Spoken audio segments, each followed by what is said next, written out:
সুন্নিদের এই প্রোগ্রামে আমি মনে করি মিজানুর রহমান আজহারীকে সর্বপ্রথম দাওয়াত দেওয়া হোক। মার্চ 4 গাজার প্রোগ্রামে আজহারী সে কোনো সিদ্ধান্ত দেয়নি। আমি যতটুকু জানি মূলত দায়িত্বশীল বা সিদ্ধান্তের জায়গাটায় শায়েখ আহমদুল্লাহই কাজ করেছে। স্টেজে কার উঠবে বা এই টাইপের বিষয়গুলো সে ঢিল করে নাই। এবং সুন্নিদেরকে বলতে চাই, আপনারা যদি আপনাদের স্টেজে ভিন্ন ঘরানার ব্যক্তিদেরকে দাওয়াত না দেন, দাওয়াত দিতে যদি আপনাদের সমস্যা হয়, আপনাদের যদি ইমানের জোর কমে যায়, তাহলে আপনাদেরকে কেন মার্চ 4 গাজার স্টেজে উঠানো হবে? এবং সুন্নিদের কিন্তু অলরেডি একটা ট্যাগ লেগে গেছে যে মার্চ 4 গাজার কারণে তারা এই প্রোগ্রামটা মানে পাল্টা প্রোগ্রাম দিচ্ছে। এটা কিন্তু সুন্নিদের মেস গ্যাদারিং ফর প্যালেস্টাইন এই প্রোগ্রাম নিয়ে আমার অনেকগুলো মন্তব্য আছে। গুরুত্বপূর্ণ মন্তব্য, প্রথমতম মন্তব্য হচ্ছে গিয়ে সুন্নিদের এই প্রোগ্রামে যদি ভিন্ন ঘরানার ব্যক্তিদেরকে দাওয়াত দেওয়া না হয়, যদি আঞ্চলিকভাবে শুধু নিজেদের ঘরানার মধ্যেই যদি তারা সীমাবদ্ধ রাখে, এই প্রোগ্রাম সমালোচিত হবে এবং এই প্রোগ্রামের মাধ্যমে তারা নিজেদেরকে সংকীর্ণ মনার পরিচয় দিবে।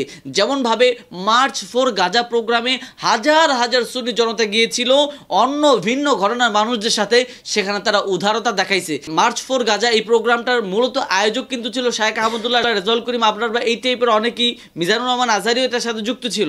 তো তারা কিন্তু সুন্নিদেরকে দাওয়াত দিয়েছিল। এখন সুন্নিরা যদি তাদের এই প্রোগ্রামে ভিন্ন ঘরানার মানে জামাতি, কওমি বা আহলে হাদিস এসব ঘরানার ব্যক্তিদেরকে দাওয়াত না দেয়, তাহলে এই প্রোগ্রাম আসলেই সমালোচিত হবে। এবং এই প্রোগ্রাম শেষে আমি নিজে সুন্নিদের বিরুদ্ধে ভিডিও বানাবো। কেন বানাবো এটা একটু পরে বলছি।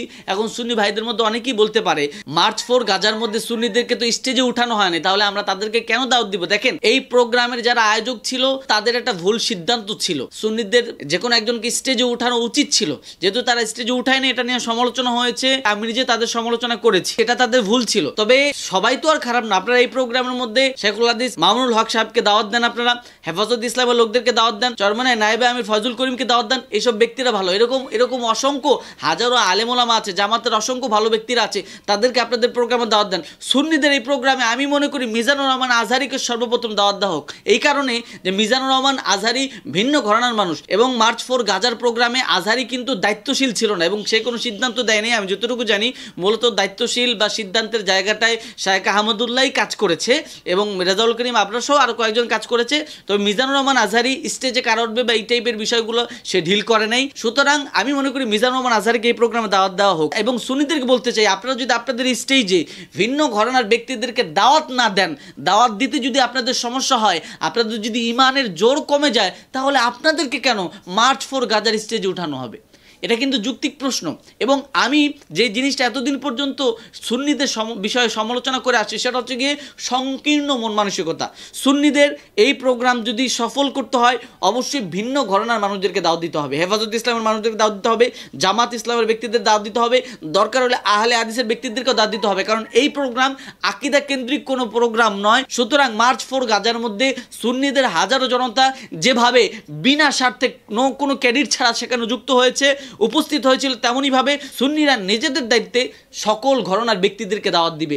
যদি এটা করতে পারে তাহলে আমি মনে করি এই প্রোগ্রাম সফল হবে। আর যদি এটা করতে না পারে, আঞ্চলিক প্রোগ্রাম করে কোনো রকমের কোনো ফায়দা হবে না। তবে হ্যাঁ, সুন্নিদের মধ্যে কিছুটা ঐক্যের আভাস দেখতে পাচ্ছি, জিনিসটা ভালো লেগেছে। আমি মনে করি এই প্রোগ্রামে বড় বড় দরবারগুলো একত্রিত করা হোক, ভিন্ন ঘরানার, চরমনাই, সারসিনা, জোনপুর, ফুরফুরা, ফুলতলি, এরকম করে যত দরবার আছে সকল দরবারের পীর সাহেবদেরকে, সকল ঘরানার ব্যক্তিদেরকে এই প্রোগ্রামে দাওয়াত দিতে হবে। এবং আরেকটা পরামর্শ হচ্ছে গিয়ে, এই প্রোগ্রাম প্রমোট করার ক্ষেত্রে কোনো ভণ্ড ব্যক্তিকে দিয়ে প্রমোট করাবেন না।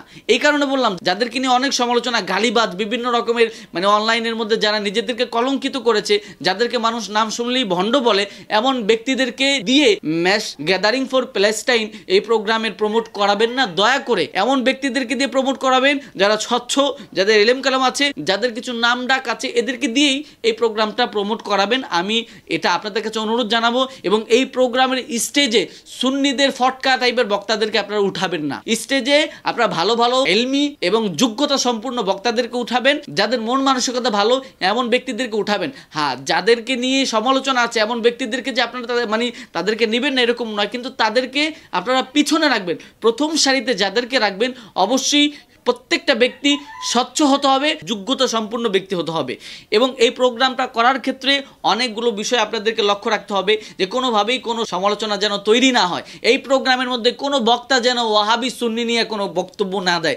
এই প্রোগ্রামের মধ্যে কেউ যেন নবীর দুশমন এটা ওটা নিয়ে গালিগালাজ না করে। এই প্রোগ্রাম আকীদা কেন্দ্রিক কোনো প্রোগ্রাম নয়।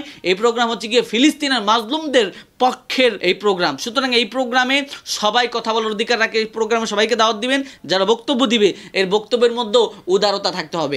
এই টাইপের করে যারা বক্তব্য দিতে পারবে তাদেরকে এই প্রোগ্রামে উঠাবেন। এবং আমার সবচেয়ে ধন্যবাদ জানাই এই প্রোগ্রামে যারা আয়োজন করতেছে, ইয়াং তরুণদের উদ্যোগে এই প্রোগ্রামটা হচ্ছে, মানে তারাই মুরব্বীদেরকে উদ্বুদ্ধ করেছে। আমি আগে পরে সুন্নিদের মুরব্বীদেরকে নিয়ে অনেক সমালোচনা করেছি, এই পর্যায়ে আর করছি না। আমি আশা রাখি যে তারা এখন একটা প্ল্যাটফর্মে চলে আসবে এবং তারা সকলেই মিলে, শুধু সুন্নি না, বাংলাদেশে যত ঘটনা আছে সকল ব্যক্তিরা একত্রিত হয়ে যাবে, সেখানে ঐক্যবদ্ধ হবে, সেখানে সুন্নিরা ঐক্যবদ্ধ হবে। সকল দলের সাথে মিলেমিশে বাংলাদেশে মাজলুমদের পক্ষে আমাদেরকে কাজ করতে হবে, জালেমদের বিপক্ষে আমাদেরকে লড়তে হবে। এবং এই প্রোগ্রাম আন্তর্জাতিকভাবে সাড়া ফেলতে হবে। মার্চ ফর গাজা এই প্রোগ্রাম কিন্তু আন্তর্জাতিকভাবে সাড়া ফেলেছে এবং এই প্রোগ্রাম কিন্তু আন্তর্জাতিক মিডিয়াগুলো কভার করেছে। সুতরাং সুন্নিদের এই প্রোগ্রাম আন্তর্জাতিকভাবে কভার হয় যেন, এরকমভাবেই প্রোগ্রামটা আয়োজন করতে হবে। এবং সুন্নিদের কিন্তু অলরেডি একটা ট্যাগ লেগে গেছে যে মার্চ ফর গাজার কারণে তারা এই প্রোগ্রামটা মানে পাল্টা প্রোগ্রাম দিচ্ছে। এটা কিন্তু অলরেডি আপনাদের ট্যাগ লেগে আছে। আপনারা যদি এই ট্যাগ থেকে বের হতে চান তাহলে ভিন্ন ঘরানার মানুষদেরকে আপনাদেরকে দাওয়াত দিতে হবে এবং তাদেরকে আপনারা স্টেজে উঠাবেন, তাদেরকে বক্তব্য দিতে দিবেন। যদি এটা করতে পারেন, উদার মন মানসিকতা পরিচয় দিবেন এবং বাংলাদেশের মানুষ আপনাদের সুন্নিদেরকে পছন্দ করবে। মানুষ এটা বলতে বাধ্য হবে যে সুন্নিদেরকে আমরা ভুল বুঝেছি, সুন্নিরা আসলে ব্রড মাইন্ডের না, তারা উদার মন মানসিকতার। এটা যদি করতে পারেন তাহলেই আপনাদের প্রোগ্রাম সফল।